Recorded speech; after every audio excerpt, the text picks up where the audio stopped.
Okay, now that Pickles has had her walk, let's see if I can actually get some more of this stuff done. Back to where I was. Brown travelers. I was already through this. Before packing up, she looked at the map Sally had etched into her pack. The animal perched on her shoulders, looking at the map also. You see, we are traveling to Azerol. It will take at least 4 days' journey. We should be able to see the towers of Morchast on our second day. She turned that thought over in her head. She hoped she would see the towers of Morchast, or the towers of Purple, for she had heard that they were fearsome and imposing, but she had also heard that they were magical and inspiring. They traveled most of the morning without seeing anyone. She wasn't surprised. They were still traveling next to the wastelands, and few people needed to be in this area anymore. But a few hours after they had some lunch, she felt her fluffy companion's attention perk up. Her curiosity heightened, or his curiosity heightened. Not long after that, she began to hear the sounds of cartwheels trundling along behind them. She had known eventually they would meet up with some brown travelers. She was excited about it, for she had always been amazed by them. How do I say this? That sounds... By their lifestyle. By their lifestyle. While most people had decided to leave the wastes for the different color realms, some had chosen a life on the road, making a living by trading between the realms. Between the color realms. They wore browns to signify that they did not belong to any of the color realms. Instead, they were of the dirt road and proud of it. They traveled around the land on a circular path they had named the Wheel after their transportation. Their caravans circled the land, then left the Wheel Road. I need to not capitalize that T. To follow narrower spokes roads toward the color realms. They were the connection in a world that was broken. She was caught off guard as her new little friend scurried right up under her cloak and inside it to hide away. She felt a caution from him, not fear so much as the need to be careful. He was curled up on her shoulder next to her pack strap, so she imagined anyone who saw the bump would not notice it as anything more than her belongings. But she pulled her loose braid over to that side also, just in case. She turned to see the first cart rolling closer. There were two people dressed in long brown robes sitting on the front bench. They called out in friendly greeting, and Laura waved a hello in response. Their fully gray hair told Laura that they were at least 10 years older than her. The woman sat comfortably on the front of the cart while carving a piece of wood, expertly navigating the sharp knife, even with the bumps in the road. Beyond them, Laura saw there were two more carts. All of them were closed in with rounded tops and intricate artistic wooden carvings. The first cart passed her by, but the second cart pulled over and slowed. This one had a young girl, probably about 12, at the reins. She looked extremely happy to see Laura there and waved enthusiastically, her brown ponytail bouncing along with the cart's motions. She opened a small window behind her and called inside. An older, smiling face with the same dark brown curls peeked out, and Laura saw her say something to the girl. The young girl immediately pulled on the reins, probably a bit too quickly, and the horse cart came to an abrupt stop not far from Laura. I had already said that it had pulled over and slowed. I'm going to all right. The first cart passed her by, and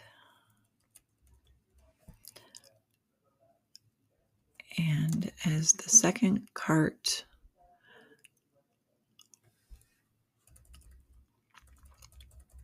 came closer,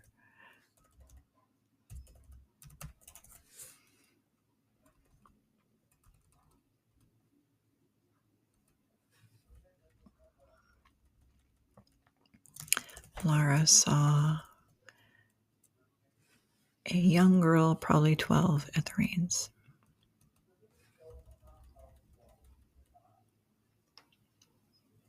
There. Okay, so instead of it slowing twice, the woman and two even younger versions of the girl driving came around from the back of the cart.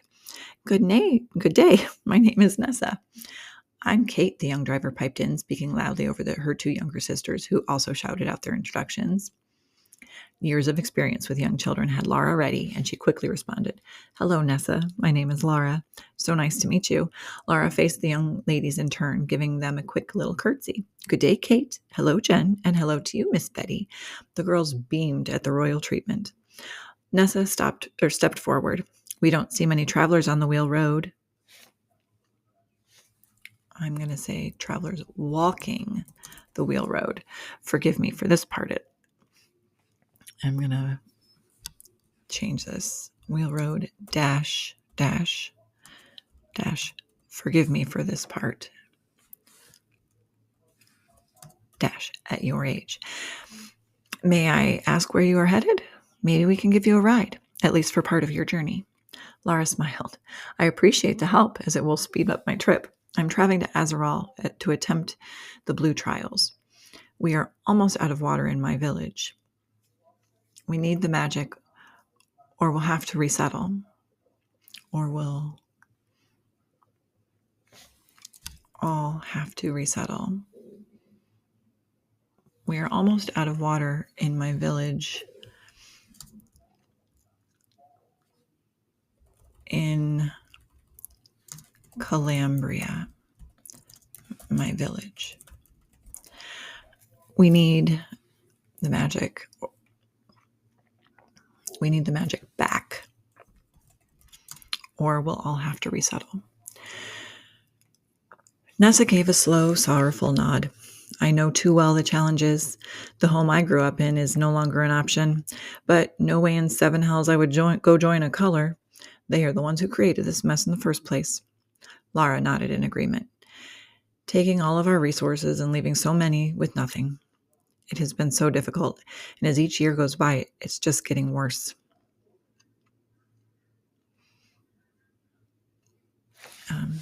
Well, we can't just make them change, but I have a new life that makes me happy. Nessa gestured toward the three girls who were overfeeding the horse carrots. They were bright orange, not the girls. The carrots were bright orange and longer than Laura's hand, with vivid green fronds. Laura was entranced by the hues. I have my family here, my home there, she pointed to the cart, and a community of loved ones. It looks different from when I lived in a house, but it honestly is much the same. I would be happy to join you for a bit of my journey, if you and the girls don't mind. Not at all. The girls love company, and so do I. Come along, I will show you my home. Why does it want to put a comma there? That's dumb. Nessa led her around to the back of the cart. Kate, get us moving again, please. You are still at the reins until dinner. As they rounded the back of Nessa's cart, Lara was greeted with a friendly wave and warm smile from a larger man sitting on the front of the third cart. Lara craned her neck to see if there were any more carts on the road, but saw it was just these three. The back of the family's cart had a rounded wooden door with a beautifully carved wheel centered, with the spokes radiating out to the sides. The two sides were framed by tree trunks growing from the base of the cart, with branches reaching out over the top of the circular door. Lara was fascinated by the detail in the wood. She saw a fox at the base of a tree, an owl in the branches of one. The longer she looked, the more she saw. Nessa pulled the handles. The round door was hinged and opened on each side. Lara's view was pulled from the artwork on the exterior, to the cozy interior of the cabin. There were two wooden plank steps that reached out from the back, and the two younger girls clambered up them, half crawling to reach the first step. Lara hitched up her skirts and pulled herself up, and then offered Lara her hand. The interior of the cart was simple and well-balanced, leaving much more space than Lara thought possible.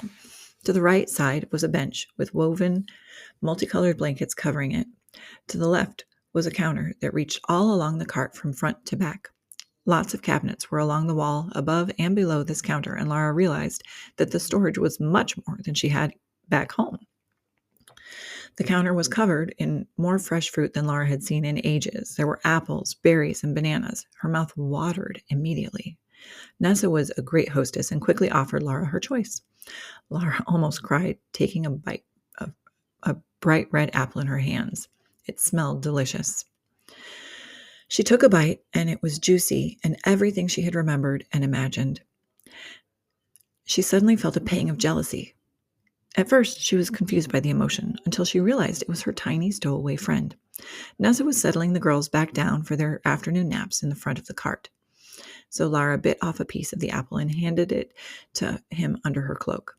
Her feelings of gratitude to Nessa for the treat were mirrored in this creature's gratitude to her for the treat.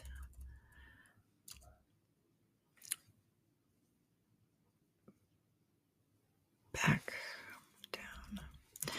Okay, it wants me to change the word treat to treatment. No, that's not right. Once the girls were settled, Nessa came and sat with Lara. The cart trundled along at a steady pace and was swaying, and the swaying was surprisingly relaxing. Lara found herself chatting comfortably with Nessa for the afternoon.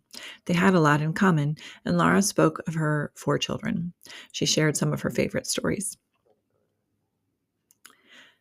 So you are a mom like me, and now you're going to attempt to stonegraft blue? Nessa was amazed. I shouldn't say Nessa was amazed because this is from Lara's point of view. Nessa sounded amazed. I have only seen the youth go attempt trials. I have only seen youth, not the youth. I have only seen youth go attempt the trials. It would be pretty amazing if you could connect with one of these stones and harness that magic. I've thought about it myself sometimes, but they were just dreams. I would never actually go do it. Lara couldn't hold back. Her mind was full of 1,000 questions. They all slipped out in rapid succession. What do you know about them? We are so far away from all the color realms in my village that we only get the most generic stories. We had a youth who failed the first round of trials at Green return and tell us of food that people didn't even have to till the soil or give water to grow, and everyone wore green and how different everyone behaved. Said he never even got to meet one of the color weavers, but he saw them in action, and he had never seen anything as vivid and beautiful as the green floating through the air. Lara paused, realizing that she had just gone on a mile a minute. Sorry, I just have so many unanswered questions. Is that too hard, Green Dell? And told us of food that people...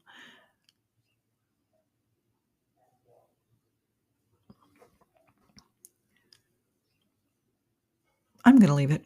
I know it's a little bit convoluted, but that's the idea, is that she's rumbling along. Oh, I understand. It must be so strange to hear about when you've never seen it. The magic is really beautiful. I have seen it many times, and each time everyone around just stops as if almost... She paused with a faraway look in her eye and then laughed with a start, entranced. Not in a dangerous way, but it really is amazing. Each land is so different. The stone's magic works based on the emotion they connect with. So each land has grown around a different set of principles. I don't like the system. I don't like the way it encourages everyone to be the same, homogenous. I love encouraging freedom and individuality in my girls. Every time we approach a realm with their realm down their spoke road, I get upset all over again. I don't like how they hoard the power and the resources. I have been angry so long about the broken world that they ignore while they sit in their realms, or like blue behind their wall and rely on their magic. I don't even know if they have a clue what goes on in the wastes. All right, that is powerful and a lot of information. Each land is so different. I don't like the way I'm going to put a paragraph here. Wait. I need to break this up a little bit. Each land is so different. The stone's magic works. Let's see. Okay. Not in a dangerous way, but it really is amazing. And then I'm going to start this paragraph where she goes into explaining it and say, Nessa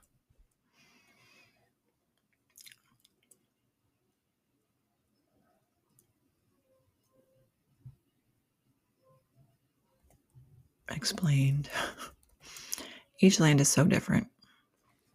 The stone's magic works based on, and why is the stones capitalized? The stone's magics work, because there's different magics. The stone's magics work based on the emotion they connect with.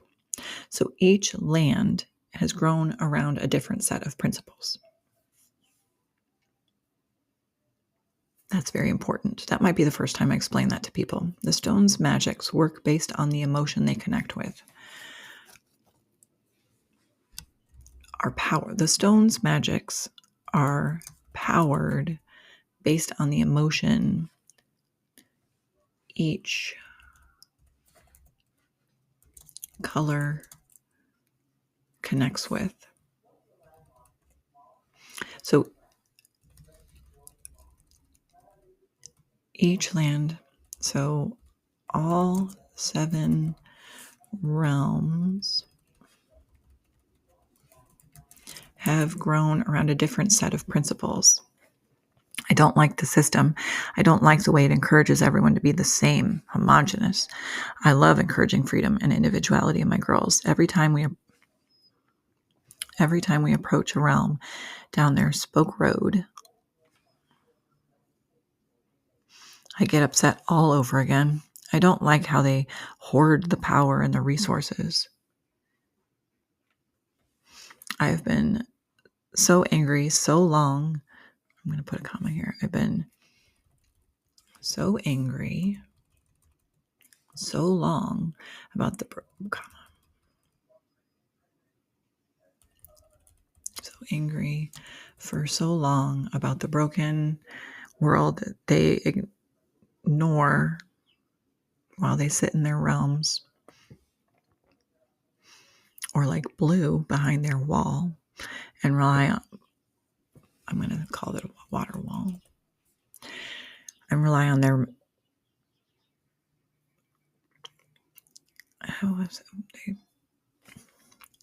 I've been so angry for so long about the broken world that they ignore while they sit in their realms, or like blue behind their water wall. I'm not going to say while they rely on their magic. I'm going to take that out.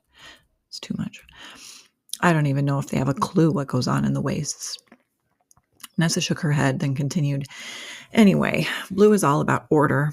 I imagine they have clear guidelines for how to enter the trials and what is expected. Most travelers I have met from blue are peaceful and calm and very clean, of course. They are the land of water.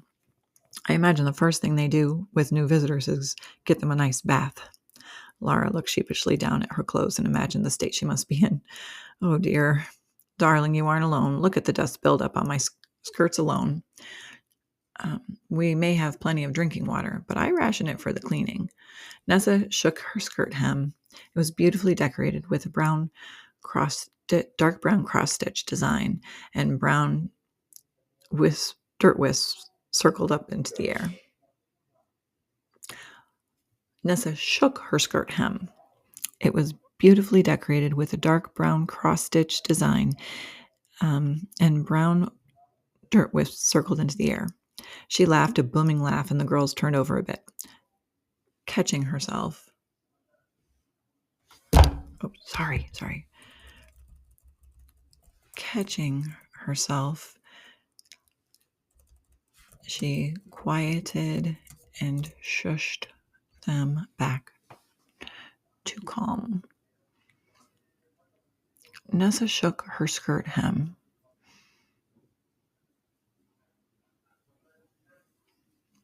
It was beautifully decorated with dark brown cross-stitched designs. I'm going to say geometric designs. Geometric designs. All right. Well, that was good. I got through quite a bit.